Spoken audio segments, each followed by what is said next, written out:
하나님 말씀을 보겠습니다. 고린도전서 11장입니다. 27절부터 29절 성찬하면서 많이 봤던 내용인데 오늘 다시 한번 보겠습니다. 고린도전서 11장 27절부터 29절 우리 교독하겠습니다. 그러므로 누구든지 주의 떡이나 잔을 합당하지 않게 먹고 마시는 자는 주의 몸과 피에 대하여 죄를 짓는 것이니라. 사람이 자기를 살피고 그 후에야 이 떡을 먹고 이 잔을 마실지니 주의 몸을 분별하지 못하고 먹고 마시는 자는 자기의 죄를 먹고 마시는 것이니라. 아멘. 기도드리겠습니다. 살아계신 하나님 아버지, 오늘도 은혜를 내려주셔서 감사를 드립니다. 하나님의 말씀을 전하고 듣습니다.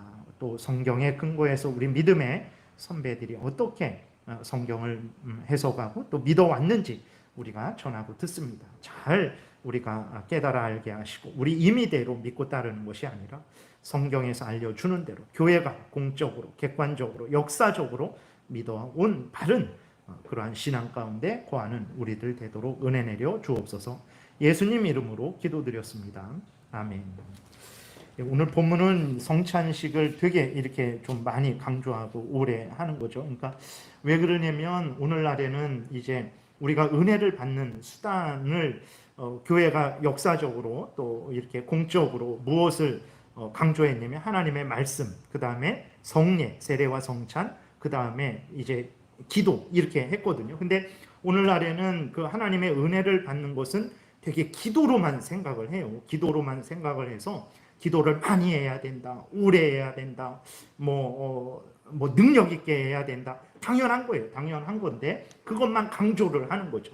그래서 그 앞에 있는 가장 기도도 내 마음대로 해서는 안 되죠. 하나님이 알려주신 대로 해야 되는데 그냥 그 기도는 그냥 인간적인 어떤 뜨거움, 열심 그러한 것들이 중심이 되어서 기도만 좀 강조를 하죠. 그래서 기도를 통해서만 은혜를 받는 것으로 생각을 하죠. 그러나 역사적으로 그러지 않았습니다. 성경적으로도 그러지 않았고 하나님의 말씀이 우리에게 가장 기본이 되어서 이 말씀이 근본이 되어서 우리에게 하나님의 은혜를 내려주시는 수단이 되는 것이고 두 번째는 말씀에 근거한 성례, 세례와 성찬을 통해서 우리가 은혜를 받는 거예요. 그래서 오늘날에 우리들은 별로 세례와 성찬을 통해서 은혜를 별로 받는 것을 실제로 체험을 못하죠. 그러나 역사적으로 우리 장로교 안에서는 정말 그 은혜 받는 수단은 하나님의 말씀, 세례와 성찬, 세례와 성찬을 통해서 위로받고 힘을 얻고 확신을 얻고 용기를 얻고 능력을 얻고 정말 그랬어요. 세례와 성찬을 통해서. 그래서 이 세례와 성찬이 이렇게 강조가 되는 거예요. 근데 오늘날 우리가 벌써 이게 몇 시간째 성찬을 하는지 모르잖아요. 세례하고 성찬을 몇 시간째 하는지 모릅니다. 그래서 뭐 이렇게 세례 성찬에 대해서 많이 강조할까 그러는데 그것은 오늘날 우리들이 역사적으로 우리 장로교회가 역사적으로 객관적으로 믿어온 그 신앙과 그만큼 동떨어졌다라는 거예요. 원래 이렇게 정식 정통 장로교면 당연히 기도도 강조하지만 기도만 강조하는 것이 아니라 하나님의 말씀과 세례 성찬을 아주 강조합니다. 그래서 세례와 성찬을 통해서 말씀드렸던 대로 은혜를 누리는 거예요. 그렇기 때문에 세례에 대해서 성찬에 대해서 바로 알고 바로 참여하는 것은 너무나 기본적이 되는 거고 그리고 이게 1542년도에 이게 만들어질 때 종교개혁할 때거든요. 그때는 로마 카톨릭이 세례와 성찬을 하나님의 말씀도 그렇고 세례와 성찬을 너무나 왜곡시켜 버렸어요. 너무나 잘못되게 만들어 버려갖고 그 세례와 성찬의 잘못된 부분들을 또 이렇게 교정하는 차원에서 좀 이렇게 세례와 성찬이 많이 좀 강조된 그런 부분도 있는 것입니다. 그래서 오늘 그 본문에도 보게 되면 세례와 성찬에 참여할 때 자기를 살피고 참여하라 그랬어요. 28절에 사람이 자기를 살피고 그 후에야 이 떡을 먹고 이 잔을 마실지니 사람이 자기를 살피고 그 후에야 성찬에 참여해야 된다. 성찬에 함부로 참여하는 게 아니다. 근데 고린도 교인들은 성찬에 함부로 참여했어요. 성찬의 의미도 몰랐어요. 성찬을 왜 하는지도 생각도 안 했고 그리고 성찬을 악용했어요. 그러니까 여기에서 그 앞쪽에서도 그 고린도 교인들의 잘못이 뭐냐면 부자들이 이렇게 와갖고 교회에 와갖고 이제 애찬을 하잖아요. 서로 먹을 걸 가지고 와서 이제 성도의 교제를 나눕니다. 그러니까 오늘날 뭐 교회에서 예를 들어서 식사하는 것처럼 그렇게 하는데 부자들은 먹을 것을 많이 이렇게 갖고 와서 자기들끼리 막 먹는 거예요. 그러다가 이제 이어서 무슨 일을 하냐면 성찬을 하는 거예요. 이렇게 애찬을 서로 이렇게 교제를 나누다가 그것에 이어서 자연스럽게 성찬을 하는데 성찬도 그냥 부자들이 먼저 와서 먹을 거 갖다 놓고 막 먹으면서 같이 모든 성도가 참여해야 될 성찬의 떡과 포도주를 그냥 자기들끼리 다 먹어버리는 거예요. 그래서 여기에서 그 위쪽에서 봤을 때 나중에 그 21절에 보게 되니까 이는 먹을 때에 각각 자기의 만찬을 먼저 갖다 먹음으로 어떤 사람은 시장하고 어떤 사람은 취함이라. 그러니까 애찬을 할 때에도 그냥 그리고 그 나아가서 성찬을 그 이어서 할 때에도 자기들 마음대로 그냥 부자들 많이 갖고 와서 배부른데 또 떡도 그 성찬에 사용되는 떡도 실컷 다 가져다 먹고 포도주도 다 가져다 먹고 그래서 어떤 사람은 시장하고 어떤 사람은 취함이라. 그러면서 22절에 너희가 먹고 마실 집이 없느냐? 너희가 하나님의 교회를 업신여기고 빈궁한 자들을 부끄럽게 하느냐? 내가 너희에게 무슨 말을 하랴? 너희를 칭찬하랴? 이것으로 칭찬하지 않노라. 그러니까 고린도 교인들은 이렇게 하나님의 거룩한 예배고 거룩한 성찬식인데 그런 거 상관없었고 그냥 자기들 먹고 마시는 거. 우리가 많이 갖고 왔으니까 많이 먹고 많이 마시면 되지. 이런 식으로 해갖고 나중에 성찬식에 참여하러 온 사람이 또 먹을 떡이 없는 거예요. 그 포도주도 없는 거고. 그래서 성찬을 이렇게 악용을 한 거죠. 자기들의 즐거움 뭐 이렇게 밥 먹는 시간으로 그렇게 악용을 하고 모독을 한 거예요. 그래서 무슨 일이 있었냐면 거기 30절에도 보게 되면 그러므로 너희 중에 약한 자와 병든 자가 많고 잠자는 자도 적지 아니하니 하나님의 징계를 받아서 몸이 모든 부분이 좀 허약해졌고 어떤 일이나 뭐 지위나 권세나 이런 부분에서도 약한 사람이 되어버렸고 병도 걸린 거예요. 질병도 걸렸고 심지어 잠자는 자, 죽은 자도 생명을 잃은 자도 하나님으로부터 징계를 받은 거예요. 그래서 왜 이런 징계를 받았냐? 성찬은 무엇입니까? 계속해서 말씀을 드렸던 대로 성령에 의해서 영적으로 예수 그리스도의 살과 피가 우리에게 제공되는 거예요. 영적인 예수 그리스도의 영적으로 예수 그리스도와 교제하는 그러한 시간이에요. 근데 그 성찬 시간을 더럽힌 거죠. 그렇게 되니까 그것은 예수 그리스도의 살을 모독한 것이고 예수 그리스도의 피를 모독한 거죠. 그래서 예수 그리스도의 몸과 피에 대해서 죄를 짓는 것이다. 27절 끝부분에 그렇게 있잖아요. 그렇게 되니까 하나님을 모독한 거죠. 신성을 모독한 것입니다. 그리고 예배를, 그러니까 우리가 예배를 드리는데 예배 때에 막 술 먹고 소리 지르고 뭐 그 예배를 모독한다면 그거는 하나님을 모독하는 거가 되잖아요. 성찬식도 마찬가지로 하나님 예수 그리스도의 살과 피를 영적으로 공급받는 예배입니다. 근데 그 성찬식을 그렇게 모독해 갖고 하나님께서 그러한 자들에게 형벌을 이렇게 무서운 형벌을 내린 거예요. 그렇기 때문에 성찬에 참여할 때 함부로 믿음 없이 도대체 그냥 먹고 마시는 시간으로만 생각하고 또 믿음 없이 정말 하나님의 은혜에 대한 간구함 없이 그렇게 형식적으로 잘못 참여하지 말고 성찬이 무엇인지 어떤 마음과 태도로 참여해야 되는지 그걸 살핀 후에 너희들이 성찬에 참여해야 된다. 그렇지 않은 결과가 30절에 있는 그러한 결과가 있지 않느냐 그러면서 반드시 이 성찬은 예수 그리스도의 살과 피와 영적으로 교제하는 시간이기 때문에 그것을 공급받는 시간이기 때문에 절대로 함부로 그렇게 참여하지 말고 믿음을 가지고 올바른 이해를 가지고 바른 마음과 태도로 참여해라 이렇게 바울이 말을 하는 건데 오늘 그 문답을 할 때 바로 이러한 차원의 문답이 되는 것입니다. 357문에 보게 되면 성찬의 올바른 사용법은 무엇입니까? 답. 이것은 바울이 말한 것처럼 성찬에 참여하기 전에 각자는 먼저 자기 자신을 살펴보아야만 하는 것입니다. 이거 성찬의 올바른 사용 방법, 칼빈이 마음대로 그렇게 한 게 아니라 우리가 지금 읽은 고린도전서 11장 27절에 근거해서 이렇게 357문이 작성된 거죠.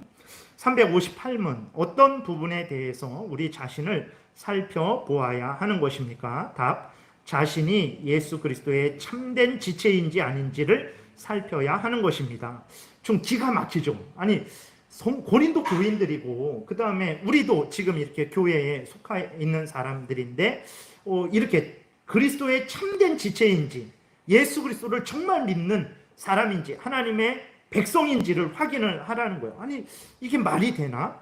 이건 너무 당연한 것 아닌가라고 좀 생각을 할 수 있는데, 앞에서 말씀드렸듯이 그 당시에 로마 카톨릭은 성도들이 참된 믿음의 고백, 예수 그리스도를 구주로 믿고 참으로 회개하고 하나님을 경외하고 그렇게 돌이키는 그러한 믿음의 고백에 대해서는 별 관심이 없었어요.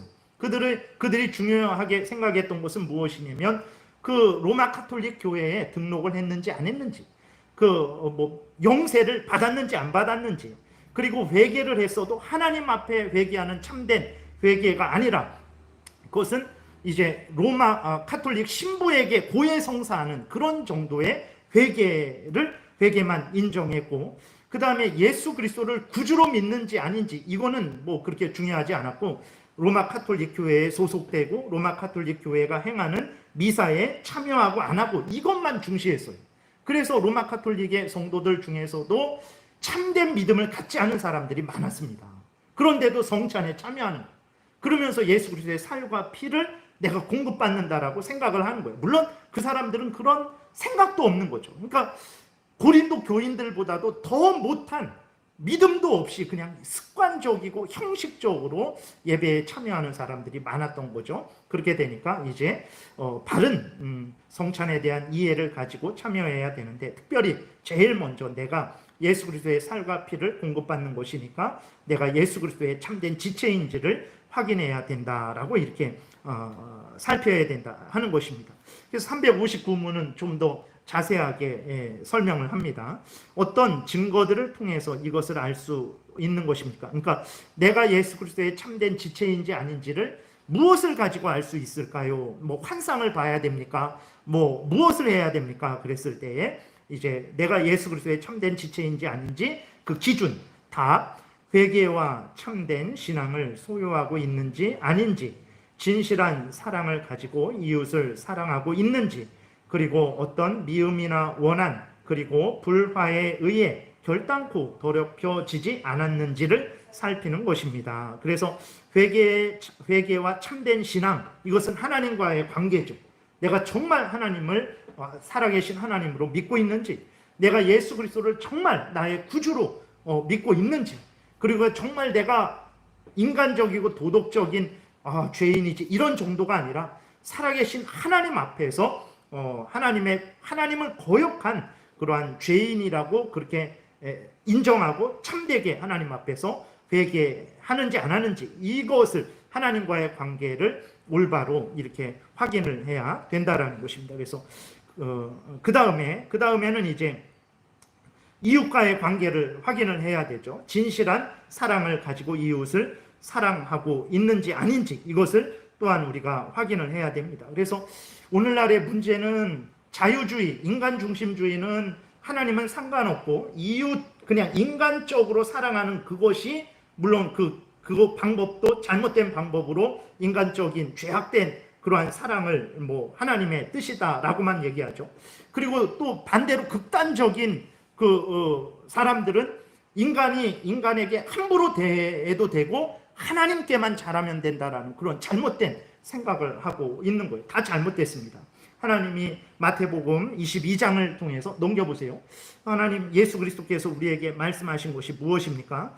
예수께서 이르시되 내 마음을 다하고 목숨을 다하고 뜻을 다하여 주 너의 하나님을 사랑하라 하셨으니 이것이 크고 첫째 되는 계명이요 둘째도 그와 같으니 내 이웃을 내 자신같이 사랑하라 하셨으니 이 두 계명이 온 율법과 선지자의 강령입니다. 그러니까 참된 믿음, 참된 하나님의 백성의 표시가 있습니다. 뭐냐? 하나님과의 관계가 바른 관계죠. 그것은 무엇으로 알 수 있냐? 그랬을 때 참으로 예수 그리스도를 믿고 하나님을 믿는지, 그리고 자기 죄를 진정으로 회개하는지, 참된 믿음과 회개를 가지고 내가 하나님과의 관계가 바르게 됐는지를 알 수 있고, 그 다음에 하나님이 이것만 말씀하지 않았죠. 이웃을, 그 다음 두 번째는 이웃을 내 몸과 같이 사랑하는 거다라고 말씀하셨어요. 그래서 이웃을, 내가 정말 이웃을 내 몸과 같이 사랑하고 있는지, 이것으로 점검이 돼야 되는 거예요. 그래서 내가 정말 하나님의 사람인지 아닌지, 그랬을 때에 하나님과의 관계, 이웃과의 관계를 통해서 그렇게 점검을 해야 되는 거예요. 그래서 오늘날에는 정말 이렇게 우리가 둘 다 중시를 해야 됩니다. 그래서 이웃 사랑에 대해서 정말 하나님이 얼마나 그렇게 중시하셨는지, 두 번째가 바로 이제 이웃을 내 몸과 같이 사랑하는 거라 그랬어요. 그래서 우리는 이 부분에 대해서 쉽게 넘어가고 무시할 수 있는데 그러지 않습니다. 마태복음 5장에 우리가 잘 아는 대로 보게 되면 하나님께서 제사 드리려고 하는데 이웃하고 그러한 원수된 상태에서, 그 미워하고 싸운 상태에서 하나님께서 제사 드릴 때에는 하나님이 먼저 이웃과 화해하고 와서 나에게 제사 드리라, 이렇게 말씀을 하실 정도라는 것을 우리가 기억해야 됩니다. 마태복음 5장 21절에 보게 되면 옛 사람에게 말한 바 살인하지 말라, 누구든지 살인하면 심판을 받게 되리라 하였다는 것을 너희가 들었으나 나는 너희에게 이르노니 형제에게 노하는 자마다 심판을 받게 되고, 형제를 대하여 라가, 바보, 뭐 이런 거예요. 바보야, 그런 의미입니다. 라가라 하는 자는 공회에 잡혀 가게 되고, 미련한 놈, 하나님도 모르는 놈, 이런 의미입니다.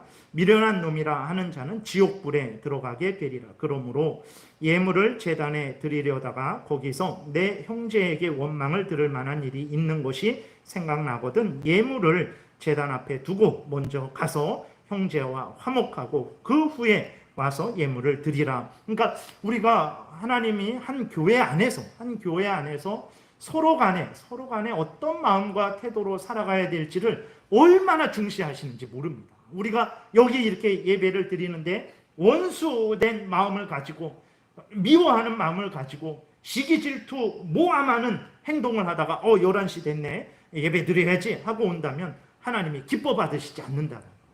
회개하고 와라. 하나님께 회개하고 또 그 형제와 화해하고 와야 내가 너를 받고 너가 드리는 찬송을 받고 너가 드리는 기도를 받고 너가 간구하는 것에 대해서 응답을 하겠다라고 이렇게 말씀하고 있는 거예요. 그래서 오늘날에 우리는 예수님이 누가 내 형제요 모친이냐, 하나님의 뜻대로 행하는 자가 내 형제요 모친이다 한 말씀을 우리는 절대적으로 안 믿는 거예요. 내 육신의 부모, 내 육신의 자녀, 내 육신의 형제가 더 소중하지, 무슨 교회에 뭐 형제 자매, 그거는 교회 다닐 때나 형제 자매지, 뭐 그 사람들이 나 뭐 어려울 때 밥 먹여주겠어, 나 어려울 때 뭐 도와주겠어, 그래도 내 피부치지 라는 그러한 생각이 있죠. 근데 예수님은 그렇지 않다 그랬어요. 정말 형제 피부치보다도 더 끈끈한, 더 긴밀한 그러한 관계가 어떤 관계냐 그랬을 때, 하나님 안에서 이제 한 형제 자매된, 예수 그리스도 안에서 한 형제 자매된, 한 성령에 의해서 이렇게 주장되고 있는 그러한 신앙의 관계를 우리에게 말하고 있는 것입니다. 천국에서 우리들은 한 교회 안에 있으면 결국은 우리들은 천국에서 영원히 같이 살 거예요. 근데 이 땅에서 맨날 교회에서 같이 한 교회인데 같이 싸워요. 그러다가 천국에 간다면 갈 수 있을지도 모르겠지만, 물론 싸워도 갈 수 있습니다. 그러나 그거는 전혀 뭐 그래도 되는 건 절대 안 되는 거예요. 이 땅에서 맨날 싸우다가 천국에 가서 영원히 산다면 그것만큼 이상한 거는 없죠. 그것처럼 이상한 거는 없습니다. 우리가 정말 한 교회 안에서 서로 용납하고 용서하고 받은 대로 갚아주면 안 됩니다.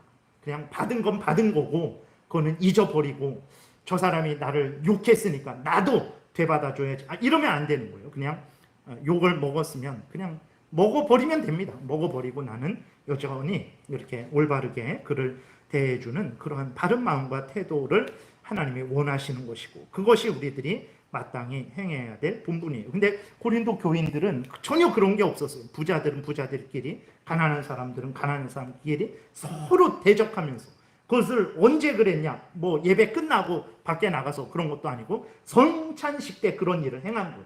얼마나 하나님을 못 오가고 교회를 더럽히고 정말 하나님의 그 영광을 가렸습니까? 그래서 그들에게 하나님께서 30절에 있는 대로 약하게 하시고 병들게 하시고 심지어 목숨을 잃게 하는 그러한 징계까지 주셨다라는 것을 우리가 기억을 해야 되는 것입니다. 그래서 성찬은 그냥 기념하는 것만이 아니라 예수 그리스도와 실제적으로 우리가 교제하는 건데, 영적으로 교제하는 것이고 예수 그리스도의 살과 피가 실제적으로 우리에게 공급이 되는 거예요. 그러한 아주 소중한 시간입니다. 그렇기 때문에 믿음으로 우리가 참여해야 되고 우리가 하나님 앞에서 바르게 참여해야 되는 것입니다. 그러면 나는 참 부족하고 연약한데 그럼 성찬에 참여 못하는 거 아닌가? 뭐 이러한 생각을 가질 수 있어요. 360문에 보게 되면 믿음과 사랑이 조금의 흠도 없이 완전해야 된다는 말입니까? 답, 이 두 가지는 모두 순수하고 거짓되지 말아야 하는 것입니다. 그러나 조금의 흠도 없는 완전 무결함을 인간들 가운데에서는 발견할 수 없습니다. 그렇기 때문에 조금의 흠도 없이 완전 무결하게 되지 않고서는 성찬에 참여하는 것이 불가능하다고 한다면 성찬은 헛되이 만들어진 것이 되고 말 것입니다. 무슨 얘기냐면 우리가 하나님과의 관계가 바르게 만들고 성찬에 참여해야 되고, 동시에 인간들과의, 성도들과의 관계를 바르게 형성하고 성찬에 참여해야 되는 거예요. 근데 아무리 우리가 그렇게 하려고 해도 안 되죠. 하나님만 제일 우선 중심으로 하려고 그러는데 부족하고 연약합니다. 다음 주에 성찬식을 합니다. 광고를 듣고 이 한 주간은 더 조심하고 더 하나님 사랑해야 되겠다 그러는데 안 됩니다. 그게 잘 안 돼요. 그리고 이웃을 좀 더 사랑하고 좀 이렇게 좀 이렇게 관계를 바르게 해야 되겠다 그랬는데 또 무슨 일이 있어서 또 다툴 수도 있는 거예요. 그러면 성찬에 참여할 자격이 없는가? 그렇지 않다라는 거예요. 그래서 그럴 때에는 당연히 회개하고 다시 하나님과 이웃관계의 바르게 해야 되죠. 근데 우리들은 인간이기 때문에 완전할 수 없다라는 거예요. 그래서 조금이라도 흠이 없으면 당신 성찬 참여하지 못한다. 그럴 수는 없다라는 것입니다. 부족한 우리들을 위해서 성찬을 만들었는데 우리가 부족하다고 성찬에 참여하지 못한다고 한다면 그거는 성찬을 잘못 사용하는 거예요. 근데 문제는 무엇이냐면 완전주의자들이 있었어요. 교회에 역사적으로도 그렇고 지금도 그렇고 완전주의자들이 있습니다. 무엇이냐면 정말 완전히 거룩할 수 있고 완전히 의로울 수 있다라는 그러한 주장을 하는 극단주의자들이 있었어요. 그래서 그런 사람들을 완전주의라고 합니다. 이 땅에서 우리가 완전해질 수 있는 수준까지 오를 수 있다라는 거예요.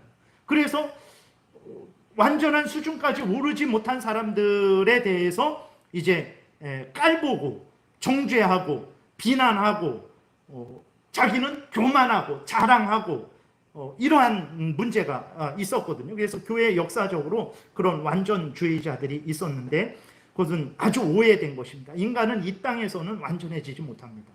우리가 매일 24시간 기도하고 40일 금식 기도할지라도 안 됩니다. 그건 인간이 안 돼요. 그래서 인간이 언제 완전해지냐? 첫 번째로는 우리가 우리가 죽어서 우리 영혼이 천국에 갈 때 우리 영혼만 그때 완전해져요. 그 다음에 그 육신은 땅에 썩어졌죠. 영혼만 완전해 거룩하게 되는 것이고 몸과 영혼이 언제 완전하게 되냐면 예수 그리스도께서 오실 때 우리 몸이 부활하고 우리의 영혼과 결합될 때 그때 우리의 몸과 영혼이 완전히 거룩하게 변화되어서 영원한 천국에 들어가게 되는 거예요. 그때밖에는 완전해지지 않습니다. 근데 그 완전함이 지금 이 땅에서 이루어질 수 있다라고 이렇게 주장을 하게 되는데 완전히 성경과 다른 주장이라는 것을 우리가 기억해야 됩니다. 로마서 7장에서도 보게 되면 바울이 얼마나 탄식합니까? 나는 곤고한 사람이로다. 나는 정말 어찌할 수 없는 사람이다. 누가 나를 이 육신에서 누가 나를 구원하랴. 그러면서 탄식을 합니다. 그 대단한 바울도. 그 완전주의의 문제는 무엇이냐면, 그렇게 되니까 그럼 완전하다라는 주장이 정말 성경을 완전 무결하게 흠없게 지키는 그런 것이 아니에요. 자기들 기준입니다. 그래서 마태복음 19장에 보게 되면 이제 부자 청년이 오죠. 내가 어떻게 천국에 들어가겠습니까? 그러니까 예수님이 율법을 지켜라. 율법 다 지켰습니다. 그러니까 율법을 어떻게 다 지킵니까? 근데 형식적으로 지켰다라는 거예요. 형식적으로 하나님 외에 뭐 바알신이나 아세라신 섬기지 않았죠. 형식적으로 그 우상을 이제 집에다 갖다 두지 않았죠. 근데 마음속으로는 돈의 우상, 사람의 우상, 뭐 세상의 쾌락에 대한 우상이 가득한데 실제적으로만 이러한 물건으로서의 우상만 집에 두지 않은 거예요.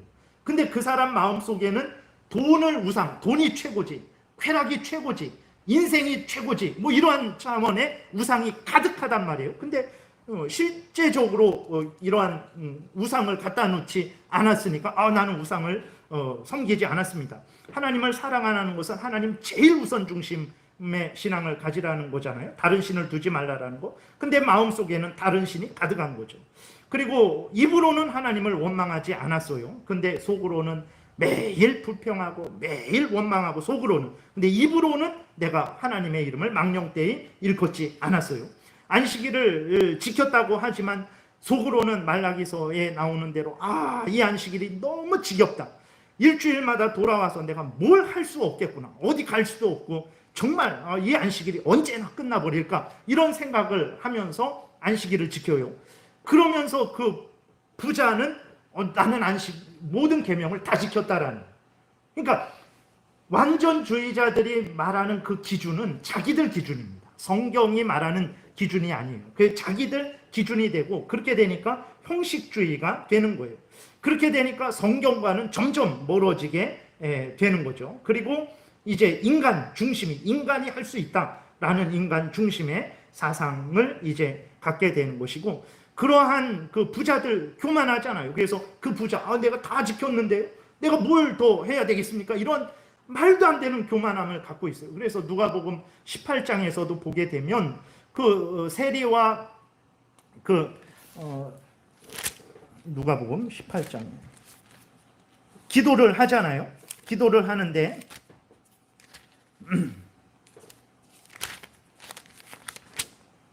여기 이렇게 보게 되면 두 사람이 기도하러 성전에 올라가니 하나는 바리새인이요 하나는 세리라. 바리새인은 서서 따로 기도하여 이르되 하나님이여 나는 다른 사람들 곧 토색, 불의, 간음을 하는 자들과 같지 아니하고 이 세리와도 같지 아니함을 감사하나이다. 정말 그러한 완전주의의 그 오류에 빠진 사람들은 자기는 완전하다라고 생각해서 감히 하나님 앞에서 하나님 저는 완전한 삶을 살고 있습니다. 저는 저 세리와 같은 존재가 아닙니다. 이러한 아주 사악한 교만을 갖게 되는 거예요. 말도 안 되는 거예요. 근데 자기들은 완전하다라고 생각하는 거예요. 천국에 갈 수 있다라고, 율법을 다 지켰다라고 생각을 하는 거죠. 그래서 이러한 잘못된 그러한 오류에 우리가 조심을 해야 되는 것입니다. 그래서 그렇다고 불완전하니까 뭐 어쩔 수 없지 이런 게 아니라 우리가 불완전함을 참 그게 죄죠. 그래서 회개하고 계속해서 점점 더 하나님을 가까이 하기를 위해서 기도하고 은혜를 구하는 일들을 계속 해야 되는 것입니다. 완전히 하나님 사랑하지 못했고 완전히 이웃 사랑하지 못했다고 성찬에 못 참여하는 것이다. 아닙니다. 그러니까 우리가 더 성찬에 참여해서 더 은혜를 구하고 더 은혜를 받아야 되는 거예요. 361문에 그러면 우리의 연약함은 우리가 성찬에 참석하는 것을 막을 수 없다는 말입니까? 답, 그렇습니다. 만일 우리가 연약하지 않다면 성찬은 우리에게 아무런 필요가 없는 것입니다. 즉 성찬은 우리의 연약함에 대한 보조수단으로 또한 동시에 위안을 주기 위해서 만들어진 것이기 때문입니다. 부족하니까 성찬을 참여해야 됩니다. 부족하니까 하나님의 은혜를 받아야 되는 거예요. 부족하니까 하나님 더 의지하고 사랑해야 되는 거예요. 부족하니까 성찬에 참여하지 마라. 물론 의도적으로 악하게 그렇게 행할 때에는 징계를 줘서 성찬에 참여하지 말게 해야 되지만, 그렇지 않을 때에는 더 적극적으로 성찬에 참여하기 위해서 노력을 해야 되는 거예요.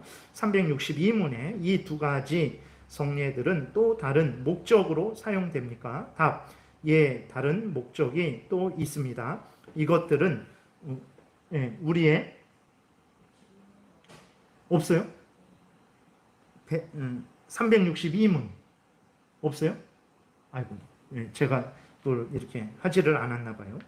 그러니까 이 성찬의 목적이 또 있습니다. 그러니까 어떤 거냐면 예수 그리스도의 살과 피를 공급받는 게 있고, 또 하나는 내가 성찬에 참여함으로 말미암아 나는 하나님의 백성입니다. 이렇게 고백을 하는 거예요. 그리고 나의 구주는 예수 그리스도밖에 없습니다. 이런 고백입니다. 그러니까 우리가 입으로 말을 해서 나는 하나님의 백성입니다. 입으로 말을 해서 내 자신을 드러낼 수 있잖아요. 그리고 또 행동으로 내가 주일은 교회에 가야지. 그런 것을 통해서 내가 그리스도인이다.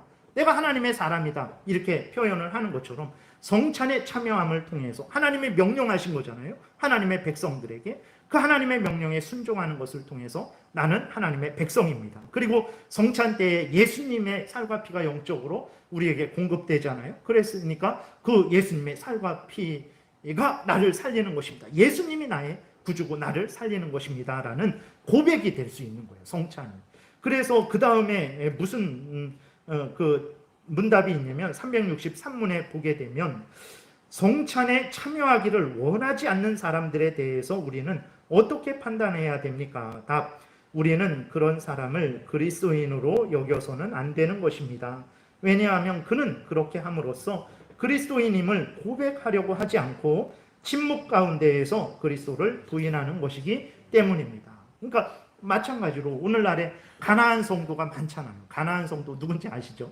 가나안, 거꾸로 하면 안 나가, 교회 안 나가 성도들이죠. 교회 안 나가는 성도들인데 이유가 많습니다. 물론 들어보면 정말로 큰 상처를 받았구나. 정말 저렇게 하면 다시 교회에 나가기가 어려울 수도 있겠구나. 이런 정말 이렇게 생각을 가질 만한 그러한 상처를 받아서 교회에 나가지 않는 사람들도 있어요. 그러나 그것이 이유가 되지 않습니다. 우리가 고린도 교회를 보세요. 고린도 교회가 교회 같지가 않아요. 우리 교회에 예를 들어서 정말 자기 의붓 어머니와 동침을 하는 사람이 있다. 이게 이 제일 장로교회가 교회라고 인정을 받겠습니까? 서로 분당, 나는 예수님파, 나는 베드로파, 나는 바울파, 나는 아볼로파, 분당이 다 이렇게 돼 있고, 그 다음에 뭐 음행이 있고, 그 다음에 서로 시기 질투가 있고, 그 고린도 교회 우상 숭배하는 것도 있고, 고린도 교회를 보면 교회가 아니에요. 근데 바울은 그 고린도전서 1장에 이렇게 보게 되면 하나님의 뜻을 따라 그리스도 예수의 사도로 부르심을 받은 바울과 형제 소스데네는 고린도에 있는 하나님의 교회 곧 그리스도 예수 안에서 거룩하여지고 성도라 부르심을 받은 자들과 이렇게 이야기를 하고 있어요. 이런 문제 많은 교회임에도 그들이 예수 그리스도를 구주로 고백하고 하나님의 뜻대로 살아가려고 하기 때문에 바울은 그곳을 교회다라고 말을 하고 있습니다. 그래서 우리가 큰 상처를 주는 교회가 그럴 수 있어요. 목사가 그럴 수 있고 뭐 성도 간에 그럴 수도 있어요. 그럼에도 불구하고 그곳에 정말 아직도 믿음에 대한, 신앙에 대한 고백이 있다면 그곳은 교회예요. 그러면 그렇게 교회에 안 나가는 것은 그것은 잘못이라는 것을 우리가 기억을 해야 되는 것입니다. 그래서 성찬에 참여 안 하는 것도 마찬가지죠. 앞에서 성찬에 참여함을 통해서 내가 하나님의 사람이다. 내가 교회에 소속된 사람이다. 나는 예수 그리스도를 구주로 믿는 사람이다. 라고 이렇게 증거를 하게 되는데 성찬에 이유 없이 내가 너무 큰 범죄를 했습니다. 내가 이 죄 때문에 너무 원통하고 분하고 하나님 앞에 정말 나갈 수가 없습니다. 내가 이번 성찬은 정말 참여를 못하겠습니다. 아직까지 이 일이 해결이 안 돼서 정말 내가 이것을 철저하게 회개하고 그 다음에 참여하겠습니다. 할 때는 얼마든지 그 다음 성찬에 참여하게 할 수 있죠. 그런데 그냥 안 해요. 그러니까 교회에 성도라고 하는데 교회에 안 나와요. 이유 없이 안 나와요. 그러면 저 사람이 정말 예수님을 믿는 것인가? 라고 우리가 의심할 수밖에 없는 거죠. 그래서 성찬에 합당한 이유 없이 그렇게 참여하기를 원하지 않는 사람들은 심지어 어느 정도까지 말하면 그런 사람들은 그리스도인이 아니다 라고까지 말을 하는 거예요. 이유 없이 예배를 안 나와요. 그리스도인이라고 하면서 나 예배를 안 나온다면 그 사람이 정말 그리스도인일까 우리가 생각을 할 수 있게 되는 거죠. 그 다음에 이렇게 보게 되면 364문입니다. 이 두 성례는 한 번 받고 나면 그것으로 충분한 것입니까? 답, 세례는 단 한 번만 받도록 명령하셨기 때문에 반복해서 받는 것은 잘못된 것입니다. 그러나 성찬은 계속적으로 받을 것을 명령하셨습니다. 왜 그런가? 왜 세례는 한 번만 받게 하시고 성찬은 계속해서 행하게 하셨는가? 365문 여기까지 하고 마치겠습니다. 그 이유는 무엇입니까? 답, 세례를 통해 하나님께서는 우리를 당신의 교회 안으로 인도하여 처음 영접해 주십니다. 그러나 일단 영접해 주신 후 하나님께서는 계속해서 우리를 영적 양식으로 먹여 주시겠다는 의도를 성찬을 통해서 분명하게 가르쳐 주셨습니다. 그러니까 세례는 이제 입문하는 거죠. 이 교회에 들어오는 것입니다. 하나님의 자녀가 되었다라는 표시예요. 매일 자녀가 되지 않잖아요. 우리가 엄마의 뱃속에서 한 번 나면 엄마의 자녀가 되는 거잖아요. 오늘도 엄마의 자녀가 되기 위해서 오늘도 뱃속에서 나와야 되고 내일도 뱃속에서 나와야 되고 뭐 10년 있다도 나와야 되고 그런 거 아닙니다. 한 번 엄마 뱃속에서 태어나면 그 엄마의 계속 자녀예요. 그럼 태어났다고 가만히 그냥 저절로 살아가는 거 아니죠. 매일매일 엄마 젖을 먹고 살아가야 되는 거예요. 그러니까 세례는 이제 태어나는 거, 내가 그리스도인이 되었다라는 것을 표현하는 성례이고, 성찬은 하나님에 의해서 매일 양식을 먹어야 된다라는 것을 표현하는 성찬이에요. 그래서 세례는 한 번 받으면 됩니다. 그래서 우리가 세례 두 번 주지 않잖아요. 근데 너무 자기가 군대 때 초코파이 때문에 세례를 받아서 너무 잘못했습니다. 그래도 안 줘요. 그래도 안 주는데 정말 특별하게 정말 그런 경우는 정말 내가 세례의 그 의미를 알고 내가 다시 받고자 합니다. 그러면 이렇게 주는 경우도 있는데 그래도 안 줍니다. 왜냐면 한 번 그렇게 된 것으로 보기 때문에 그렇죠. 근데 성찬은 매번, 왜냐면 양식을 하나님으로부터 공급받는 그러한 의미로 하나님이 세워주신 것이기 때문에 성찬은 매번 그렇게 행해야 되는 것입니다. 그래서 성찬을 잘 행하면요, 하나님을 항상 더 의지합니다. 왜 그러냐면 나의 양식은 하나님이 주시는구나. 영적인 양식, 육적인 양식 하나님이 주시는구나. 근데 그 양식을 하나님이 매일매일 주시는구나. 그러니까 이 사람은 매일매일 하나님을 의지하게 되는 거죠. 그래서 성찬을 바로 행하면 더 하나님을 의지하고 더 하나님을 가까이 하게 됩니다. 근데 성찬을 잘못 행하게 되면요, 하나님을 의지하지 않아요. 양식을 누가 주지? 내가 벌어먹으면 되지. 뭐 이런 생각을 하는 거죠. 그렇게 되니까 하나님을 의지하지 않습니다. 그리고 하나님으로부터 양식을 받으려고 하지 않게 되는 거예요. 그거는 성찬에 대한 이해가 없기 때문에, 성찬에 대한 바른 이해가 있으면 하나님을 더 의지하게 되고 더 하나님 앞에 나아가게 되고 하나님이 주시는 그 양식을 간구하게 되는 것입니다. 오늘 여기까지 살펴보고 아마 다음 주가 되면 제네바 교리문답이 이렇게 맞춰질지 아니면 한 번 더 할지 이렇게 하겠습니다. 그래서 문답이 조금 이렇게 몇 개 더 남았는데 아마 다음 주나 그 다음 주면 이렇게 제네바 교리 문답이 끝나게 되겠습니다. 기도드리겠습니다. 살아계신 하나님 아버지 감사합니다. 오늘도 은혜를 주셔서 감사합니다. 우리들이 무엇이 간데 우리들의 임의대로 마음대로 행하도록 하시지 않으시고 우리에게 크신 은혜를 내려주셔서 이렇게 우리의 믿음의 선배들이 목숨을 걸고 지켜온 이 귀한 진리 가운데 서게 하는지요. 하나님 아버지, 우리가 배우는 이 모든 내용들이 그냥 배부른 상태에서, 평안한 상태에서 기록된 것이 아니고 언제 죽을지 모르는 상황 속에서, 그 핍박 속에서 피 흘리면서 이렇게 성경을 잘 요약 정리해서 우리에게 남겨준 것이라는 것을 우리가 분명히 깨달아 알고 이러한 것들을 대할 때 정말 은혜 가운데 인도하신 하나님을 기억하고, 또 우리 믿음의 조상들이 어떻게 신앙생활을 했는지 기억하고 우리도 그 길을 따라서 본을 받아서 하나님을 잘 섬기게 도와주옵소서. 감사드리고 예수 그리스도의 이름으로 기도드렸습니다. 아멘.